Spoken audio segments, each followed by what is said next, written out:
This is American Political Thought. This is the second lecture, the second module on the material for April 12th through 16th. The first module dealt with, basically, in the first module, I introduced Volume 2 of Democracy in America.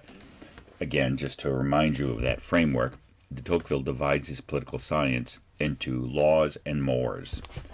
Into laws, by the way, I think the four parts of the regime that I'll come back to in my third module, and of course I've introduced at the beginning of the course and used as the framework for analyzing American politics.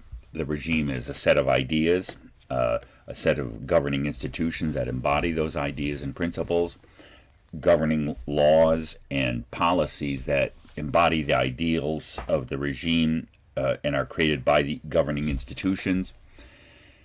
And then the last layer of the regime, the citizen way of life, the culture, what de Tocqueville broadly calls mores. Now, again, generally speaking, what we identify as political, following Cropsey with the parchment regime, we identify the documents, since we have a documentary constitution again, a parchment constitution. We identify the principles of the regime as part of the parchment constitution, although not all nations have a document that expresses its core principles. And as we'll see, by the way, sometimes those principles change and then affect other parts of the regime. That's what I'm going to argue happened, and more or less what Willentz argues in No Property in Man, his take on the place of slavery in the founding, that once the regime adopted a new set, through a documentary adaptation, by the way, adoption, I should say, not adaptation, adoption, the Declaration of Independence at around 3 a.m. on July 4th, 1776. But every nation has a set of principles and ideas that identify the meaning of human life that is shared by the populace and that directs the institutions and laws and policy. So we would definitely identify institution and laws and policies as what de Tocqueville calls laws, the explicit structural procedural part of a regime. And then what he calls mores would kind of dovetail with the core principles, but also ultimately the way of life, because as we're going to see, and as Cropsey points out, all the people in a country don't always have the same understanding of the guiding principles or even agree what they are. I mean, in Great Britain, for instance, right now, where there is no Declaration of Independence that sets the nation's fundamental principles in an authoritative and clear fashion, again, since Britain doesn't have a written constitution or anything like the Declaration of Independence, you'd have to say that that doesn't, of course, mean that Britain doesn't believe in things or that there aren't beliefs or ideas that make you British. But clearly, like all regimes, as Cropsey points out, which are in flux, they change over time. Sometimes the change is radical, in which case, following Aristotle and de Tocqueville, those kinds of changes are called a revolution. Most political change is more gradual than that, but of course we know that revolutions do occur. Our country was born in one. So just because a nation like America, by the way, has an authoritative document that states its ideas and principles, that doesn't mean, again, everyone participates in them, follows them, shares them, understands them. Again, as Cropsey made the analogy, like any profession of ideas or faith, there are many different varieties of Christianity, and even with any particular denomination or variety of Christianity, not everyone agrees or is guided by the principles to the same extent. Human beings, after all, are human beings, as that's a point we'll come back to later. And in Britain, by the way, to complete the example, before I lay out what we'll be speaking about in this module, Britain, for instance, has certain fundamental laws that express its ideas, like the Magna Carta, or the Bill of Rights of 1688, but again, the motto of the Windsor monarchy is Dieu et mon droit, God and my right. So technically, Britain is still ruled by a hereditary monarch who rules through divine right, One of its parliamentary chambers, the House of Lords, is a hereditary aristocratic chamber, so it still has affirmations of human inequality and birth class. Yet the House of Commons and the governing body, really, in the British Constitution today, is the House of Commons, which is a republican institution. All British subjects, I believe, are eligible to be members of to vote for it, for sure, the House of Commons. And there are no qualifications. I think there might be age and a few other ones, just like most other constitutions. My point is that Britain itself, even in its governing ideas, is a mixture of influences. One of my favorite movies, which I've used in this class before, I just didn't think we had time to do it, or the format didn't lend itself to that, was the great film with Helen Mirren as Queen Elizabeth II, The Queen, which deals with the crisis of the monarchy during the death of Princess Diana. A remarkable film. And it shows that Britain, as a nation, has a mixture of regime principles. Well, again, we're going to see that the United States is somewhat different, and most other nations with a written constitution are different. But again, we just don't have a written constitution. We have a document, the Declaration of Independence, which states our regime principles. More about that later. So when I introduced in the first module for this material, overall Volume 2, in Volume 2 now he's turning to mores. And I laid out in the first module the structure of Volume 2. Part 1, the thoughts and mental life of Americans. Part 2, Volume 2, Part 1, previously. Volume 2, Part 2, which we'll talk about today, and Part 3 and Part 4. Part 2 is the sentiments and feelings, and you're going to see he's concerned about certain sets of sentiments. And as I mentioned before, and will repeat, this is where de Tocqueville steps forward as the preeminent psychologist of political principles, who just doesn't, as a philosopher or an individual, discuss the meaning of certain principles like rights. You'll see, especially in Chapter 1 of Part 2, which I'll spend some time on, he discusses the psychological impact of certain political principles, which we'll come back to more. In Part 3, he actually talks about mores and customs. I've reduced most of the reading in that section, although it's fascinating, and I recommend for those of you who have nothing else to do during the summer, after classes are over, to go back and read that section. It's quite interesting. And I've used material from that section in other classes, like Gender and Politics, where he talks about the unique understanding of the relationship between the sexes, which of course predated modern feminism. And then in Part 4, talks about the institutional tendencies, and you'll see the main institutional tendency that he talks about is centralization, and we'll speak about that in a minute. But Part 4 of Volume 2 is de Tocqueville's great act of political prophecy, not only with respect to, as I put in the notes, the reconstituted notes, which I have included along with this module, the present and future, not only American democracy, what the likely future of American democracy is, but also global democracy, once humanity itself embraces the democratic revolution that de Tocqueville talks about. So let's now turn to the framework I'm going to use for this module. And then in the third module, which I'll be posting soon, I turn back to the specific question of race in the regime. And we'll be discussing Volume 1, Part 2, Chapter 10. De Tocqueville's long, pessimistic, and hard-hitting, I have to say, remarkably truth-telling chapter on the three races that inhabit the United States. And we'll talk about de Tocqueville's understanding of the present and probable future understanding of the relations between the races in America. And then we'll turn to the Storing article on Booker T. Washington and the School of Slavery. And in that lecture and module, by the way, I'll also incorporate your reactions to the Orville episode on majority rule, majority tyranny, in ways that I'll reveal. All right, so if you're looking at the notes in Roman numeral 1, the present and future of American global democracy. De Tocqueville prophesies the future of American and global democracy by synthesizing four major aspects of tendencies in democratic society or government. And you'll see that two of those tendencies are dealt with, Volume 2, Part 2. Another set of tendencies is dealt with in Volume 2, Part 3, and then the last set you'll see is dealt with in Volume 2, Part 4.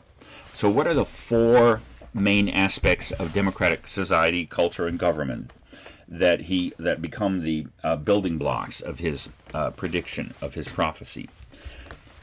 First, the radicalization of equality. And in it, you'll see, and I'll come back to my main point about Tocqueville as political psychologist, the tension between equality and liberty within the psychology of the democratic personality. More about that in a minute. Second, the growth of individualism in modern democratic society. And this is essentially chapter 2 through 5, 8, 10, 15 of Volume 2, Part 2. And as you'll find out, and as I mentioned in the first module, the first lecture, de Tocqueville, we Americans like the term individual. We call a person, oh, he's such an individual. He's really individualistic. We love individualism. And as you'll see, by the way, de Tocqueville does not use this term in a positive or complimentary sense. It is a pejorative. It's a negative phenomenon. Now, we'll have to see how he defines individualism so that you can see that point. But that will be one of the elements, as you'll see, which has to do with the inner life and psychological state of democratic citizens. And we'll see what his definition is of individualism and what he thinks, by the way, in American political life and modern life might be available to restrain this dangerous development, this tendency towards individualism.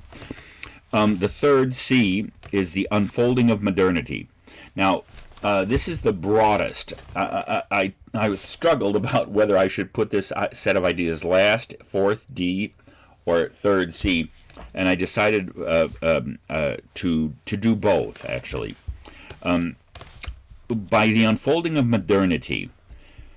Now, de Tocqueville writes about this throughout Democracy in America, and we'll look at some passages that highlight certain aspects of this, but this is kind of a reflection of Cropsey's point that American politics is the product of certain stages in modern political philosophy, and that the ongoing unfolding of American politics, both the structure of the regime as parchment and extended regime, if you remember from his article, but also what drives the development of American politics. And in a way, you'll see that de Tocqueville and Cropsey agree on this. That even though the documents are fixed, and even though the parchment regime has a kind of a permanent quality, because again it is a document, and they were adopted, and they still govern us, by the way. They're still official documents. Both de Tocqueville in this in Volume 2 on Moors, and Cropsey on the extended regime suggest that, interestingly enough, the future of the nation isn't driven by the laws, by the explicitly institutional or structural part of the regime, but is actually driven by the fourth layer, the cultural, the extended regime. So interestingly enough, the future is to be found in the mores, in the customs, in the inner life, in the social dimensions of democracy. And Cropsey's main point is what explains that the unfolding of that aspect of our regime, which drives the future of the regime, is unfolding in modern political philosophy. To use Cropsey's rather interesting phrase, the noetic events, the events in the Western intellect as it produced the concepts that govern modernity, and as they unfold and are criticized and become radicalized. That's Cropsey's story. That is where American politics is going. And in this section, C, in the notes, as you'll see, the third, I'm going to weave together some general observations of de Tocqueville and some specific ones. So in modernity, with Cropsey in mind, by the way, because remember, Cropsey talks not only about Christianity as one of the pre-modern elements of the regime, but also things like the concept of rights, human equality, the Enlightenment, and scientific progress. Science itself is part of the culture of modernity, and de Tocqueville is aware of that. And so when I say in the notes, scientific materialism, I mean the cosmological or the metaphysical assumptions of a particulate materialism that undergirds modern science, regardless of, by the way, whether quantum physics is taking it in a different direction or anything like that.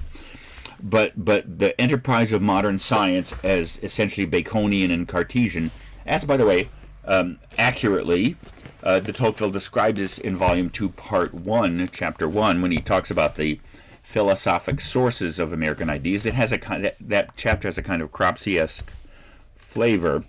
But part of that scientific materialism is the project of the conquest of nature.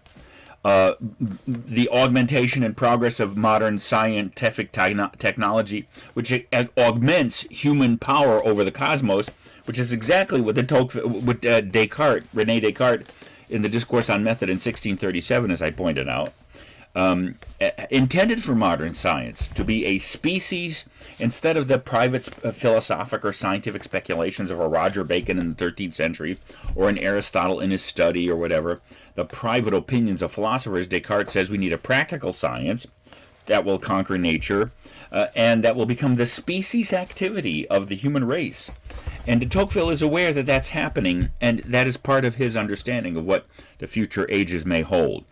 And it's not by accident that the conquest of nature comes after scientific materialism, because that's the cosmology that initiates that. But I accentuate in scientific materialism the materialism part, the secularization of human consciousness, and therefore the decline of religious faith as a cultural shaping institution. De Tocqueville anticipates that. And by the way, you know from our volume, first of all, you know from the debate between the Federalists and the Anti-Federalists, that not only did the Anti-Federalists embrace the small, intimate Republican community, and you'll see in this material, de Tocqueville starts to address and adopt, in some ways, that agenda. You'll see, especially when it comes to combating certain effects of individualism, de Tocqueville thinks that the administrative decentralization of the American Constitution creates certain focuses on participation in smaller community that will again incorporate many of the concerns and agendas of the Anti-Federalists. But if you remember from our consideration of the founding, the Anti-Federalists also were convinced that true republicanism, even intimate small republicanism, required a religious foundation, religious faith. If you remember, in our discussion in previous classes and lectures of Volume 1, Part 2, Chapter 9, after, if I may momentarily remind you of the structure of Volume 1, which was Part 1 and Part 2. Part 1, the institutions of American political life, and Part 2, how democracy works as a system. And that included, of course, just a brief rundown, the presumption that America is democratic, that short chapter in Volume 1, Part 2, Chapter 1, the mechanisms of majority self-consciousness formation and political control through press, parties, and associations. And by the way, we're going to come back to those, so let me just, as long as I'm talking about that, let me reiterate that we will come back to those three things, those mechanisms of majority rule, because interestingly enough, de Tocqueville will turn to them in Volume 2 now, in Part 2, as mechanisms, of fortifying the minority in a majority democracy, which can include both majority rule and majority tyranny, but also ways of restraining. These three mechanisms, parties, press, and associations, become important elements of restraining the very dangerous tendency towards individualism. More about that, of course, in a little bit. And so, to go back to C, the third element of the conceptual chunks that form his prophecy, the decline of religious faith is because now I remember in chapters 7 and so after. Let me finish the rundown of Part 2, in Volume 1. So America's democracy, the three mechanisms of party, press, and association, that's chapters 2, 3, and 4. Chapter 5, how does democracy really work as a system, and that had that remarkable three-tiered class analysis that I pointed out. Chapter 6, aristocracy versus democracy, like King Kong versus Godzilla, in which de Tocqueville seems to reinforce his notion that that even though aristocracy was essentially a false system of government and society, as suggested by his short chapter, if you remember, chapter 4 in volume 1, part 1, the sovereignty of the people, which he essentially says is the true doctrine. All political power does come to the people. It was just hidden under myth and political oppression for thousands of years. Okay, so, but in chapter 6 of part 2, when he is comparing, weighing in the scale, democracy versus aristocracy, he points out, and by the way, you'll see that he comes back to that point. Even though aristocracy was probably fundamentally false and unjust, nevertheless, there were certain aspects of a democratic social, of an aristocratic political system and social state, which were valuable for humanity.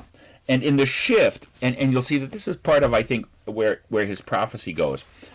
The best hope for democracy in the future, let me just toss this out, in his schema of analysis, is as democratic culture progresses, if it can hold on to some of the benefits of old aristocratic society, sort of democratizing them at the same time, that will increase the chances of a decent and admirable democratic future, as opposed to what the alternative may be, which we'll also talk about. So, in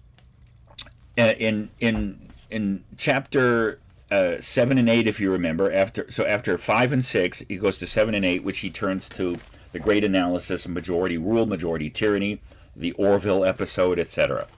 And then in chapter 9, the causes tending to maintain a democratic republic. And there, if you remember, he has a long discussion of how religious faith is rooted in human nature. Why? Because we are the only animal that knows of our own death. By the way, the grounds of religious faith don't necessarily mean that God exists, or that, although de Tocqueville always was a self-professed faithful Roman Catholic, that doesn't. Humanity's need for religion and the existence of religion grounded in human nature doesn't necessarily mean that religious truth is true, but it means that human nature is constructed so that certain religious instincts are in it. Now, by the way, those instincts may be satisfied by completely unreligious activities and substitutionary modern secular equivalents. Again, I could and have taught A Brave New World by Aldous Huxley from 1936, one of the great and dim and grim prophecies of scientific utopia, dystopia in the future, 500 years in the future, in which science, Cartesian science, has combined with what you're going to see, by the way, is administrative centralization into Tocqueville's analysis to create a completely controlled human environment in which human beings are completely happy and completely debased at the same time. So if you haven't read Brave New World, you should. And the reason I mention it here is you remember that there's no religion, of course. God doesn't exist, and people don't need God, but they have soma, the hallucinogenic drug that takes you on trips with no hangover in the morning. Oh, for a little bit of soma on a Wednesday morning. If you remember, there are all kinds of rituals and orgies, communal orgies where people do sex together, they chant, they do drugs, sort of like the 1960s, like hippies, like the greening of America, or like modern sitcoms. So you can have religious instincts and needs in humanity that are satisfied not necessarily by religious things. And de Tocqueville, as you'll see in this third part and fourth part of Democracy in America, of Volume 2, says religion can help to preserve a healthy Republican democracy, a liberal democracy, a republic. But modernity, as it unfolds, probably means the death of religion. And so as you're going to see, de Tocqueville will hold up stopgaps, things that if you can preserve. So remember, this is addressed to you legislators, not just you dead legislators in the 1830s and 40s of France and Europe, but you living legislators and future legislators of democratic politics here in America and beyond. If de Tocqueville's analysis is true, then you have the responsibility to try to, as I suggested, the realms of the possibility of political change, of perfection versus improvement versus the prevention of decay versus the slowing down of decay. And if you can't slow down decay, at least understand it and have a good time. You, the legislator, I'm addressing you, the students in my class, as if I were de Tocqueville addressing you, the future leaders of America. Here's what you have to work with if you want to preserve a healthy American democracy. Now, you may not agree with his analysis, and you may not agree with his stopgap measures, but you'll see that de Tocqueville thinks religion can help preserve decent social and democratic decency, but if it fades, what then? And it turns out de Tocqueville has a what then, as you will see. So the last part then of this discussion that I'm presenting today will consist of D, the fourth element, the fourth conceptual chunk, and that is the irresistible growth of administrative centralization. So when you add all of these things together, the radicalization of equality and the fact that that democratic societies like a ratchet eventually consume liberty by a radicalized equality, the growth of individualism, the unfolding of modernity, meaning the conquest of nature by humanity, and the transformation of the human condition from a precarious proposition into a comfortable, safe, and physically scientific environment. Just think of air conditioning and electricity, or the smartphone, by the way. And it turns out, or the internet, by the way. So these technological developments actually change the human condition and change political culture. That's a third element. And then last, this institutional tendency towards administrative centralization. If you remember, and just to remind you, when you're cramming for the final, you want to connect this discussion with Volume 1, Part 1, Chapter 5, on the township, in which de Tocqueville lays out the theoretical structure of centralization versus decentralization. All right, with that in mind, let's dive into this material. So on the notes, this is Roman numeral 2, Volume 2, Part 2, American Democratic Passions and Feelings, the psychology of political concepts. And what I want to do here is read some extended passages from Volume 2, Part 2, Chapter 1. So, equality and liberty, or more accurately, equality versus liberty. So on page 503, the beginning of the chapter, de Tocqueville lays it out. The first and liveliest of the passions, and note, in this chapter, de Tocqueville will distinguish between passions and tastes or tendencies. And that distinction will be important for reasons you'll see. The first and liveliest is on page 503.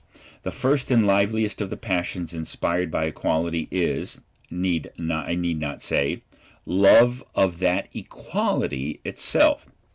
My readers will therefore not be surprised if I speak of that before all others, because it is the dominant passion in the democratic soul, the love of equality itself as a concept and as a condition. I'll just continue to read a little bit further on. Everybody has noticed that in our age, and especially in France, the passion for equality is daily acquiring a greater hold over the human heart. It has been said 100 times that our contemporaries love equality more ardently and tenaciously than liberty. But I do not think anyone has yet adequately explained the reason for this fact. I will try to do so, and he does so in this chapter. Now remember, the historical, cultural, intellectual condition of Europe in the 1830s was one generation away from the French Revolution, in which, in the name of equality, heads rolled, literally. About 4,000 a day at the time of the terror, and where the streets of Paris really literally flowed with revolutionarily spilt blood. And then the revolutionary regime then turned with fury on the once aristocratic and royal elements, and Catholic elements, by the way, which is not only why the leadership, intellectual and political leadership of de Tocqueville's time, that the aristocratic remnants that resisted democratization, thought that not only because the embrace of equality meant mob rule and murderous passions unleashed on a mass scale, which, by the way, de Tocqueville predicted, if you remember, would happen in Russia. And more about that later. And did happen in China, and in Vietnam, and in North Korea, and in Rwanda, and in every nation which Marxist socialism took over. Generally speaking, government, both in the short run and long run, became a bloodbath. Well, that's what de Tocqueville's contemporaries thought of, plus it viewed democracy as anti-religious and atheistic. And one of the things that de Tocqueville reports, if you go back to Volume 1, Part 1, Chapter 2, the point of departure, de Tocqueville showed that you can have a love of equality and religious faith. From the very beginning, America was both democratic, egalitarian, and religious, and also loving of law. So go back and look that very important chapter on the point of departure. That was the unique American beginning. Equality with liberty and law and communal responsibility. So remember, that's why de Tocqueville came to this country to write this big book that is daunting to college undergraduates.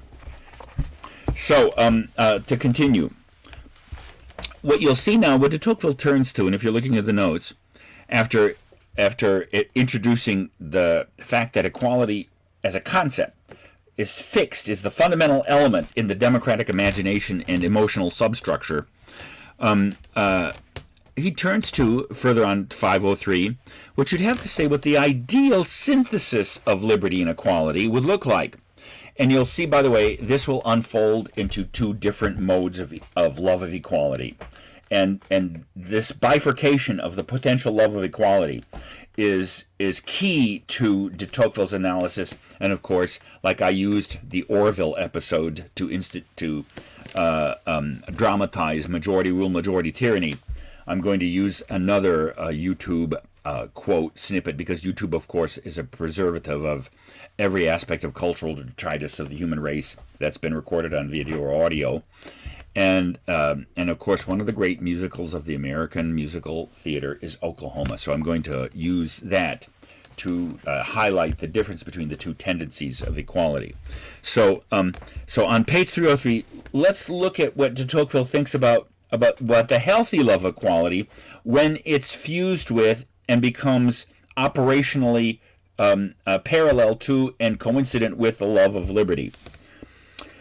It is possible to imagine an extreme point at which freedom and equality would meet and blend. So what's that omega point, to use a Teilhard de Chardin, the omega point? What's that meeting point look like in where liberty and equality ideally are both equal and free and yet don't cancel each other out?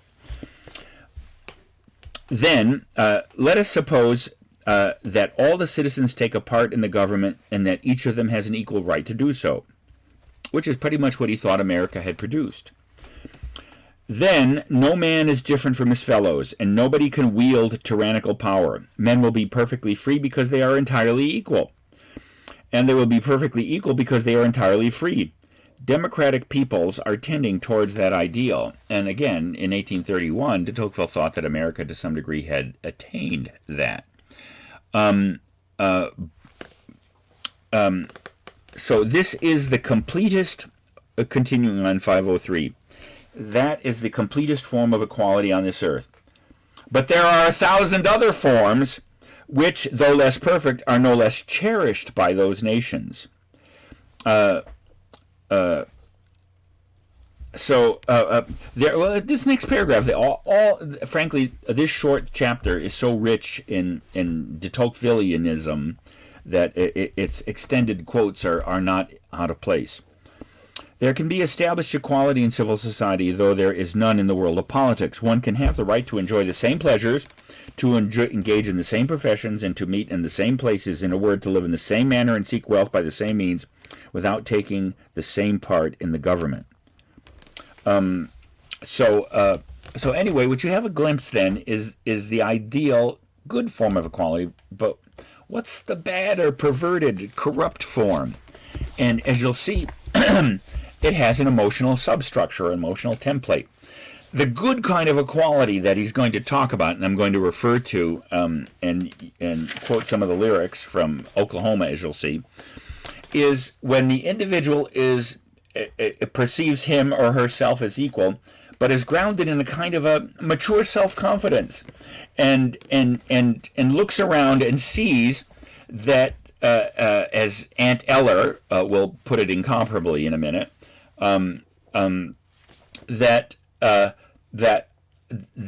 that confidence and secure, independent sense of self, which is a kind of, again, it's a confidence in the world. I can do anything I want if you just leave me to my own devices. So it's both a kind of internal confidence, a sense of independence, and self-worth.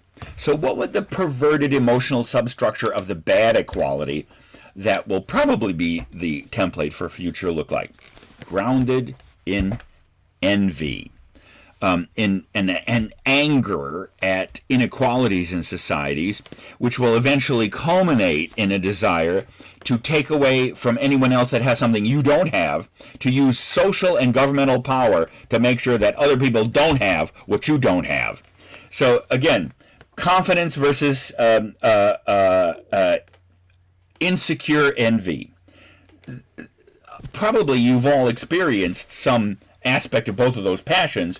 De Tocqueville's point here is that those passions in the human soul, when they are connected with certain conceptual visions of society and self, those passions can actually completely redirect society. So, so let me use the little quip from. Let me point you forward to a quote later on in Democracy in America, and then I'll come back to the example of the good equality.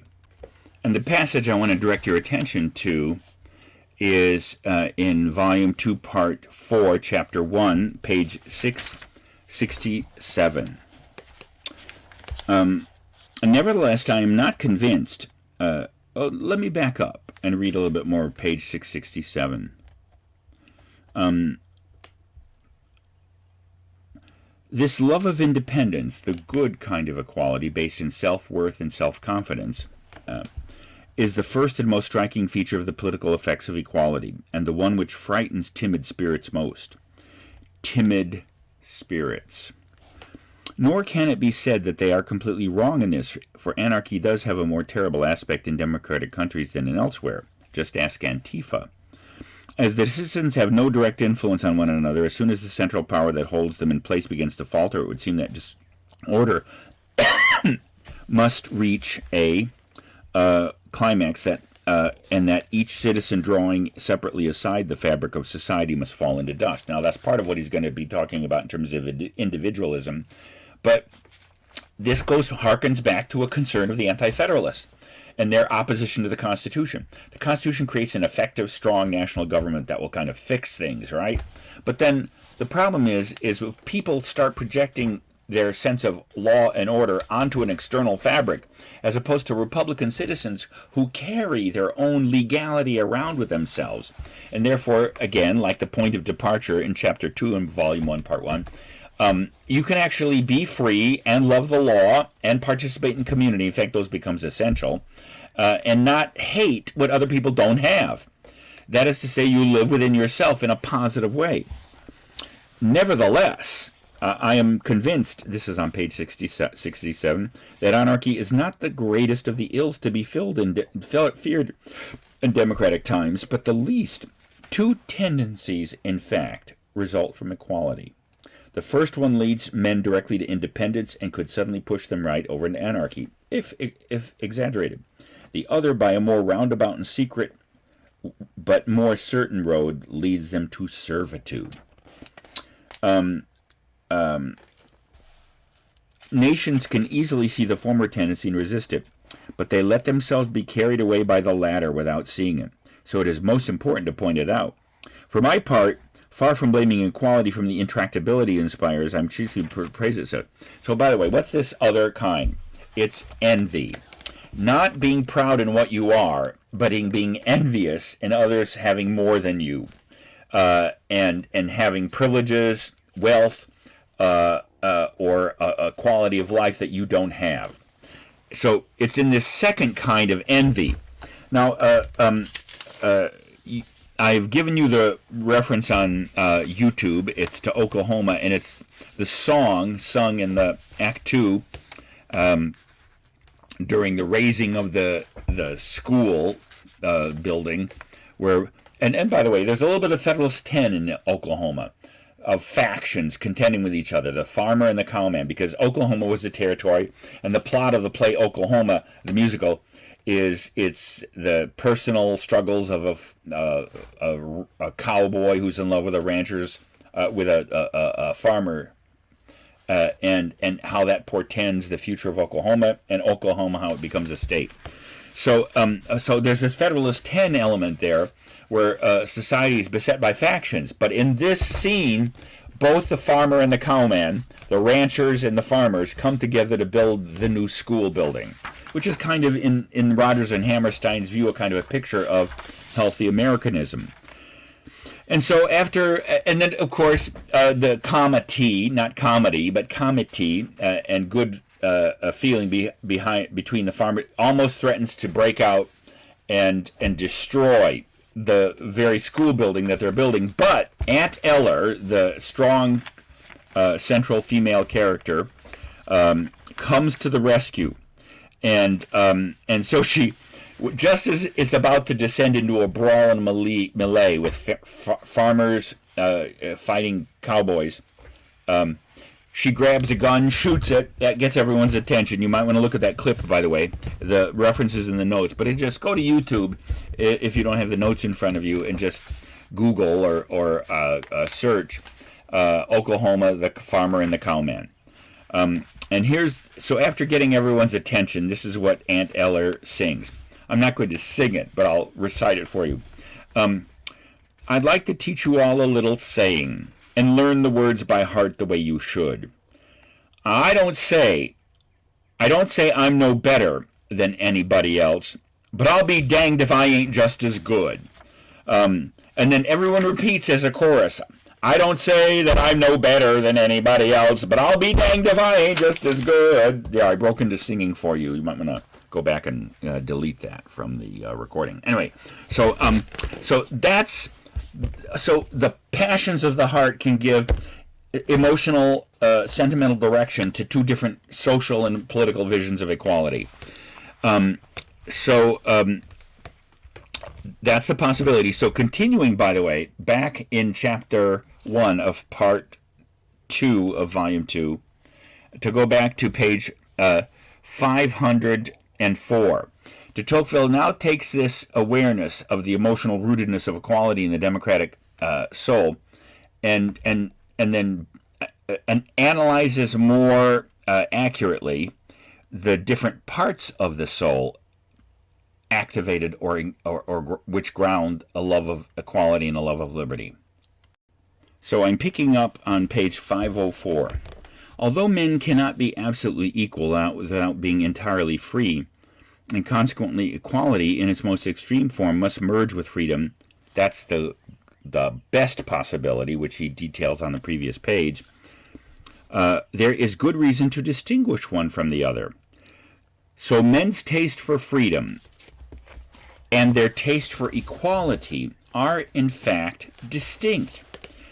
And I have no hesitation in adding, among democracies, they are two unequal elements.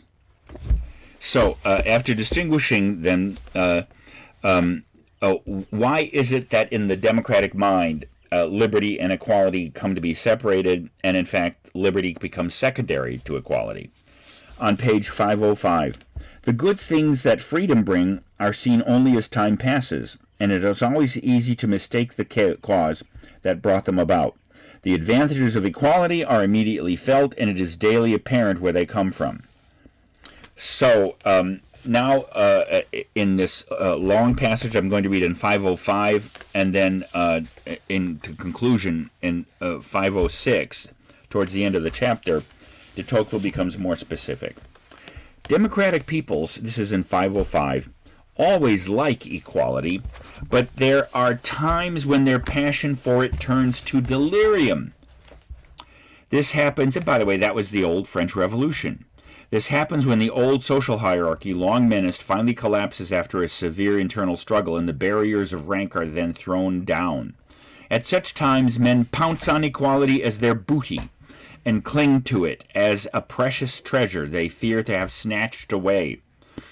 The passion for equality seeps into every corner of the human heart, expands, and fills the whole. It is no use pointing out that freedom is slipping away from their grasp while they look the other way. They are blind, or rather they can only see one thing to covet in the whole world. And then, as you'll see, this becomes more explicit as de Tocqueville kind of becomes prophetic then. On page 506, I think democratic peoples have a natural taste for liberty. Left to themselves, they will seek it, cherish it, and be sad if it is taken away from them. But their passion for equality is ardent, insatiable, eternal, and invincible.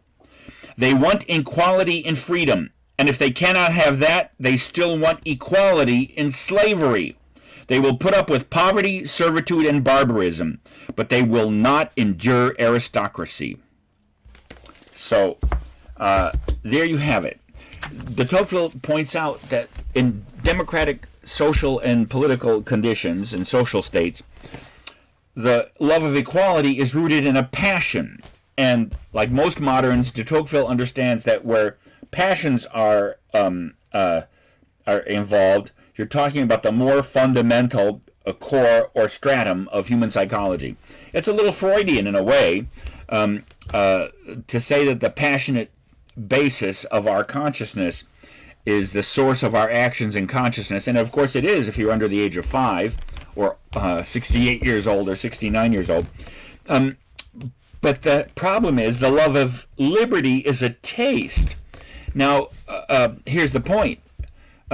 If you have children, and not that I have children that I know of, aside from my beloved dead cat Mordecai, who's been gone 3 years, and college students, you know that when you're educating children, your main thing as a parent is you don't have to teach children to have passions. That they have naturally as animals and as children. So the passionate substructure of consciousness is more connected with our bodies, our animal life, and frankly with the day-to-day structure of our existence. Tastes, as you know, if you're a parent, getting a child not to be obnoxious is a question of cultivating tastes and habits. It's an Aristotelian thought. And I have to say that that even though I haven't struggled with people under the age of 5, except when I was the principal of a religious school in Spartanburg, actually, at the synagogue, then there was a preschool element, and so I came to understand toddler psychology perfectly. Not only the fact that I've seen it in my department chair, but you know that it's the acquired habits and tastes that make people civilized. And so when de Tocqueville locates the love of equality as a passion and the love of liberty as a taste, he lets you know which is more fundamental and which, in the passage of time, will probably give way to which. Because it turns out that to cultivate tastes and habits, not only among children, but among yourself, if you've ever gone on a diet, or socially people, so you potential legislators, you should be aware that tastes very easily evaporate and dissipate, and that they give way to the fundamental passions. So in the democratic psyche, equality just has a stronger hold on the imagination and ultimately ratchets up and devours and dissipates the attachment to the structures of liberty and freedom, which are acquired as a taste and a social habit. We are again back at the struggle and the difference of opinion between anti-federalist and federalist. So to finish up with this lecture, we turn to the second main component. I'll try to be brief and end this lecture in 10 minutes or so. We're left with individualism. And on Chapter 2 of Part 2, Volume 2, this is where he defines individualism. And you're going to see his definition of individualism as a bad thing is defined by contrasting it to a natural thing, which he calls egotism. So let's look at his distinction and his definition. I have shown, this is on page 506, the beginning of Chapter 2, I have shown how in ages of equality every man finds his beliefs within himself. That's, by the way, Volume 2, Part 1. And I shall now go on to show that all his feelings are turned in on himself. Quote unquote, individualism is a word recently coined to express a new idea. Our fathers only knew about egoism. So he defines egoism. Egoism is a passionate and exaggerated love of self which leads a man to think of all things in terms of himself and to prefer himself to all. Now his definition of individualism. Individualism is a calm and considered feeling which disposes each citizen to isolate himself from the mass of his fellows and withdraw into the circle of family and friends. With this little society formed to his taste, he gladly leaves the greater society to look after itself. Egoism springs from a blind instinct. Individualism is based on misguided judgment rather than depraved feeling. It is due more to inadequate understanding than to perversity of heart. Now, on page 507, de Tocqueville will, again, compare aristocracy and democracy. And don't think for a minute that that means he's advocating a return to aristocratic social state and institutions. He's not. But there was something good about aristocracy that contained this tendency to turn egoism into individualism, which democratic societies unleash. Individualism on 507 is of democratic origin and threatens to grow as conditions get more equal. Forgive the extended passage. Among aristocratic nations, families maintain the same station for centuries and often live in the same place. So there is a sense which all the generations are contemporaneous. A man almost knows about his ancestors and respects them. His imagination extends to his great-grandchildren, and he loves them. He freely does his duty by both ancestors and descendants, and often sacrifices personal pleasures for the sake of beings who are no longer alive or are not yet born. Moreover, aristocratic institutions have the effect of linking each man closely with several of his fellows. Each class in an aristocratic society, being clearly and permanently limited, forms, in a sense, a little fatherland, and all its members, to which they are attached by more obvious and more precious ties than those linking them to the fatherland themselves. Each citizen in an aristocratic society has a fixed station. This goes back to primogeniture, Volume 1, Part 1, Chapter 3 on the social state, meaning the economic condition. Primogeniture destroys family, destroys class, and turns everyone in a democratic society into a fluid opportunity to change your place, which means everyone becomes a little entrepreneur. Just to remind you of his point from that chapter. Here he's drawing out the social implications of that and political implications.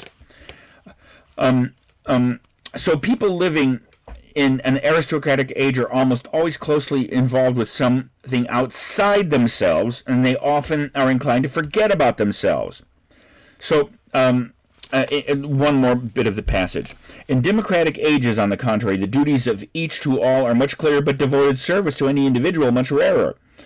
The bonds of human affection are wider but more relaxed. And so, what you'll see is, what he means here is this. Human beings are by nature, egoistical and self-interested. That's reflected in the concept of rights to some degree.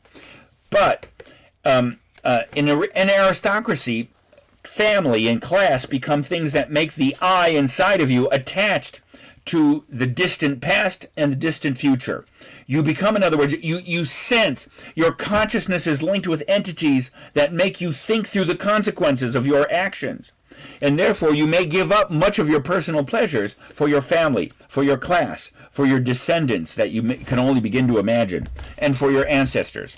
Remember, by the way, and we'll come back to this in chapter 10 of Volume 1, Part 2, de Tocqueville says that it's the South that has certain remnants of aristocratic taste because of the replacement of peasantry with plantation slavery. And therefore there was an aristocratic class. And all you need to do is he's right about this. With respect to the experience of family, Southerners are often much more aware of their 10th great-granddaddy, etc. So there's a whiff of humor in that, but it actually confirms what he's saying. But in a democracy where your family retracts to its nuclear component, and you may or may not even be thinking about the good of your children, let alone how much you hated your parents and couldn't wait to be out of their household. So all those bonds that stabilized your identity and connected you with eternal elements of your family, the land, the class, that's all gone. And the individual is thrown in ages of equality, is thrown back on himself. Now, in the next couple of chapters, you'll see the problem is then people shrink into their little television sets of their social media universe that they control and never get outside of. So even though, and we'll see, by the way, as this class unfolds, and then I've already mentioned, I think the rise of the internet and social media have actually radicalized and made de Tocqueville's analysis even more appropriate and fetching, especially as you're going to see when it comes to the analysis of majority tyranny. And the omnipotence of the majority that de Tocqueville describes in Volume 1, Part 2, Chapter 7, the internet now has granted that omnipotent majority the capacity to erase, destroy, and undermine the minority and the individual, as you will see. So in some ways, the rise of the internet and social media has not made America, it hasn't replaced the bonds of community and family. It turns out that the virtual universe of isolated Americans is exactly as individualistic and atomistic and empty and fragile as de Tocqueville thought it would be. So as you'll see, this diagnosis of individualism is one of the most potent concepts that de Tocqueville brings to the analysis of American society and its potential future. Now, by the way, the next couple of chapters then talk about how you can restrain it. And interestingly enough, as I already mentioned before, that's where he brings back the parties, press, and association, which were agents of the majority in Volume 1. Here they resurrected as ways that the minority find ways of strengthening itself against the pressures of the majority. And moreover, these kinds of connections may help to foster an involvement in the world around you that restrains the very tendencies of individualism. So the last major, so what can restrain it? He thinks in some ways the key is, institutional key is administrative decentralization. And this is again where de Tocqueville begins to sound like an anti-federalist. Here he argues that that vibrant local Republican institutions can help draw that individual away from their television set, away from their computer screen, away from their own little private world of atomization. And actually, as he points out, you may not care about hunger in Belgium, but if the local government's going to build a road across your front yard, that will get you out and connected with your neighbors. So de Tocqueville thinks that vibrant local institutions may be one of those things that can help restrain this deadly tendency towards atomization and individualism in modern democratic society. And by the way, as I said, so can religion too, by the way. That can moderate those things. But what if religion evaporates and fades away? We'll come back to that later. Then ultimately, the last habit you can rely upon, and this is where he starts to sound like a federalist, or a synthesis of anti-federalism and federalism, is in Chapter 8, Self-Interest Rightly Understood. What is this self-interest rightly understood? It depends on a long-range self-interest versus short-range, and self-interest benefiting others because it benefits you. Now, you all know that there are ways you can acquire property. One way is to steal it, and that makes you a thief. The other way is to earn it, and that means you either work for a living, or you get a salary, or you own a business. Now, when a customer comes into a store and the owner comes up and says, "Oh, good morning, Miss X. You look beautiful." It's not because the store owner loves you. It's because the store owner has a long-range and complex sense of self, which means I will pay attention to you. De Tocqueville thinks if the coming ages of human beings are secular and religion fades, perhaps the last thing you can create in citizen consciousness that will restrain these tendencies is a vibrant involvement in small government, which increases the moral sense of beneficent calculation. Now, if that goes, there's probably nothing left except to watch democratic society collapse into its radicalized future. It's now 1 hour. I'm going to stop the lecture right now, and in the third module, which I am going to devote to race and a regime analysis of racism, and turn to the Storing article, I'm going to stop here just because I've reached an hour.